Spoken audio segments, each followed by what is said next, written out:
Hello everybody, this is just an update on my 75-gallon planted tank. I've been doing lots of algae battle videos, and one of the things that I had talked about earlier was that I would use, or that I was planning on getting another Fluval 3.0, in part just to block the sunshine that comes in through the top of the tank. There's lots of windows in this room, and the sun actually comes straight down around 1 o'clock in the afternoon into the tank. And so by adding another Fluval 3.0, maybe I've cut out a little bit of that sunlight that gets into the tank. I've got all three Fluval 3.0s running at full blast for 6 hours a day, and still battling the algae. I don't know, this 3.0 has, the new 3.0 has just been on the tank for 1 day. So I'm sure we can't really tell much about what's happening as a result of that light anyway. Hopefully over the course of this week I'll be able to see some difference with respect to algae growth and plant growth.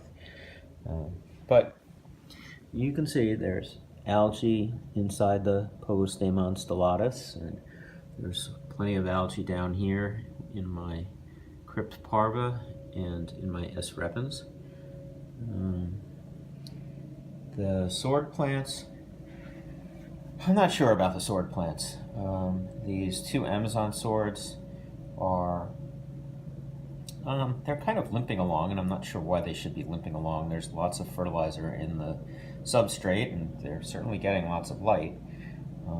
This, I think it's called Franz Stouffer's sword plant. I'm not really sure how great it's doing. Definitely it has quite a bit of algae on it. I still only have the one Pandagara as an algae eater and a couple snails. So on my next fish order I will be getting at least another couple of Pandagara, perhaps maybe some Siamese algae eaters. If you look at this tank, the fish density is fairly high. So it's not like I really want to throw a ton more fish in here, but a couple algae eaters would probably be helpful. As far as Plecos go and Ancestris go, I have just not ever had luck with Ancestris. I did put 2 Ancestris in this tank in the early fall, and they have since disappeared, and I have not seen them again. So I don't think they're in there anymore. I think they've passed on. You can see I am using CO2, and it has been on for a little while. It doesn't seem like it's coming out very rapidly at the moment, and we'll have to check on that.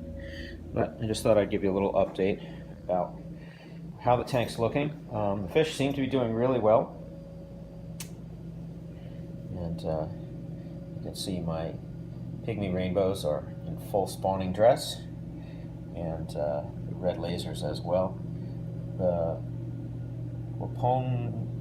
Waponga red lasers are really the most beautiful fish. They are absolutely stunning, and that's one thing, when the sunlight hits them, they really light up.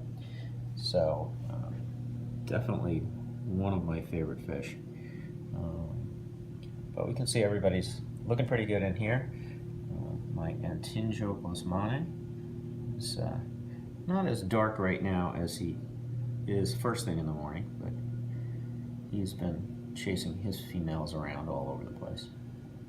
And the debate now is whether or not I should try and pick up a few more of these red cap moon tetras. I really like this guy, but he's not super colorful. He's definitely not difficult in any way.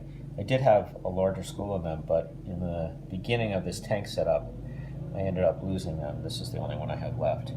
So I am debating on whether I should get another one, or another group, maybe 5 or 6 more, and then spawning them. But I'm not so sure that they're going to be really popular with other people. It is a cool little fish. Let's see if I can get a picture of Snaggletooth here. This male Congo tetra over here is named Snaggletooth, and let's see if we can show you. He's got quite a few teeth that stick out the side of his mouth, the right side of his mouth. I did spawn Congo tetras this year, a couple weeks ago, and I did not include snaggletooth in the spawning, just because I figure those are some genetics that we don't really need to promote. And there he goes. See if when he turns we can get a good look at his mouth. No, guess not.